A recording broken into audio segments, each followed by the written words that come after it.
Good morning, everybody! I hope that you are having one of the best Saturday mornings ever. And for today, I will be making a bowl. While walking outside, I saw that somebody has cut their tree down and just left it at the front yard. And I thought, I'm gonna take it for myself. Unfortunately, I couldn't drag the whole tree to my garage because if I have a tree in my garage, then I can't park the car in there. So I thought, okay, since I can't do that, I quickly rushed back home, grabbed my saw, ran like a crazy maniac towards the tree, and cut 3 chunks off of the tree.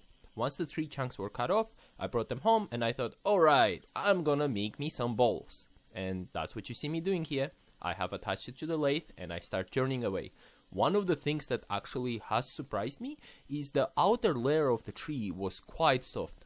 And that's kind of what you see me doing here, is I'm churning away more and more and more of the tree. I was actually surprised by how small the wood part got, because I churned so much of it away. Because I kept churning until I felt the wood be a little bit more solid, and that's what you see here. I'm not sure if that's the right way. Maybe I could use the brittle part of wood. I don't know, but if you guys can tell me, I'd appreciate it. Anyways, that's what you see me doing here. As soon as that was ready, it was time to put it on a screw. And unfortunately, as you see here, just like with the cup that I made, the whole thing starts wobbling again as soon as it's on the screw. And the second that the chisel touches it, it wobbles even more. I have absolutely no idea what I'm doing wrong here or why it's even happening. All I see is online videos of people putting it on a screw. It works wonderfully. For me, the second it's on a screw, it's a wobbly mess that's highly unbalanced. But I say screw it, whatever, and I continue with this. And I start making the bottom here so I can fit it on a chuck. But halfway through this, I kind of decide, okay, let me take a break and give it a general shape of what I want this bowl to look like. I do the general shape of it, and then now I go back to carving out the bottom once more. Once the bottom more or less is ready, it is time for me to throw it onto the chuck. And as soon as I do throw it onto the chuck, there is a day and night difference between how pleasant it becomes to turn this piece. On a screw, it was wobbly mess. I was very scared to use anything or do anything. Now that it's on the chuck, I can do whatever I want to, and I know it's going to stay there solidly and secured. And that's what you see me doing. So I'm applying a lot of pressure and I'm rushing a little bit. Although I know I should enjoy the process. I did enjoy it, but I just wanted to apply pressure. So I apply pressure, go through this and carve out the inside of the bowl as much as I can. I try to keep the walls thick a little bit here as much as possible, and the main reason for it is because I still don't think I possess the skills to have the fine control of the chisel, and I will be setting the thickness of the walls using sandpaper. I hope to one day reach the skill level where I can use the chisel to set the thickness, but I'll be using sandpaper just for the time being because I don't want to ruin this beautiful piece of wood. And well, as you see, now that the bottom has been carved out, it's time to throw it into the oven.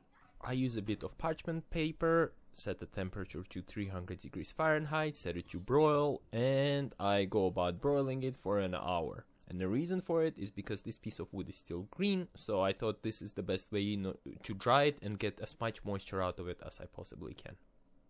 Once I got it out of the oven, I actually noticed that the shape of the bowl became a little bit oval-like almost. It wasn't fully round like it was when I first put it in. I found it pretty cool, didn't know that it was going to do that, and I was actually quite thankful that it did not crack. I was very afraid that it is going to crack, but it didn't, thankfully.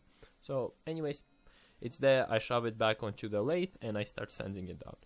Now with the sanding here, I'm trying to get general shape and trying to get the thickness using sanding, just because, as I mentioned previously, I couldn't do it with the chisel, and that's what I do. Once I have it to a relative thickness that I'd like, I'm going to start oiling it. And now I start my most favorite part, oiling the piece. And I gotta say, with this one, as soon as the oil touched the wood, the colors just popped out. Oh Jesus, it looked so beautiful. I was really surprised that this garbage piece of tree would actually look like that. I thought I should probably not call it garbage tree anymore, since I've learned that wood can be quite beautiful once it's been worked on. And oh Jesus, as you see here, it looks good, everything's great, and right after this I'm going to start my most favorite process. And that process is called sanding it, then oiling it, sanding it, then oiling it, sanding it, then oiling it. I keep going like this until I reach 1200 grit. And overall, I gotta say, once it did hit 1200 grit, which you don't see in this video because I didn't record it up to there, since, come on, it takes up too much memory. So yeah, but overall, you'll see in the final result, it looks super shiny, it felt really smooth and nice to the touch, and overall, I was quite happy with how it ended up being sanded. And again, I still am not too sure if I should be sanding it and oiling it, or if I should just sand it down and oil it. I don't know what's the best process here. So if you guys do happen to know, please let me know. And well, as soon as the sanding is done, I'm going to start cutting down the bottom and sanding that. Unfortunately, my GoPro did not record the part where I was cutting the bottom of the bowl off, but you get the general idea. You take a saw and you cut the bottom off. And then after that, I start sanding it. And as you see here, I start off with the 60 grit and I sand it down until the marks of the cutting have been removed more or less. Then I move to 120 grit. From there, I move to 220. Then I move to 320. And I keep moving until I hit 600 grit. And once I hit 600 grit and it's nice and smooth and I'm happy, from there onwards, I proceed and I oil it. And this is the final oiling of the bowl. And overall, I was happy with this. The bowl was good, the colors were good, everything about it ended up being pretty good. One of the things that I can improve upon in the future bowls though is to make it a little bit thicker. Because the walls are relatively thin in this one, whenever I eat oatmeal from it, my hands burn just a little bit because the heat transfers very easily to the outside of it. So in the future, if I ever make another bowl, I plan to make it a little bit more thicker. Overall though, I was happy with the results. I liked how it looked and it was very good and enjoyable process. Plus, I learned a lot. I hope you guys enjoyed watching this. If you have any suggestions or recommendations, please let me know and I will see you next week. Bye bye!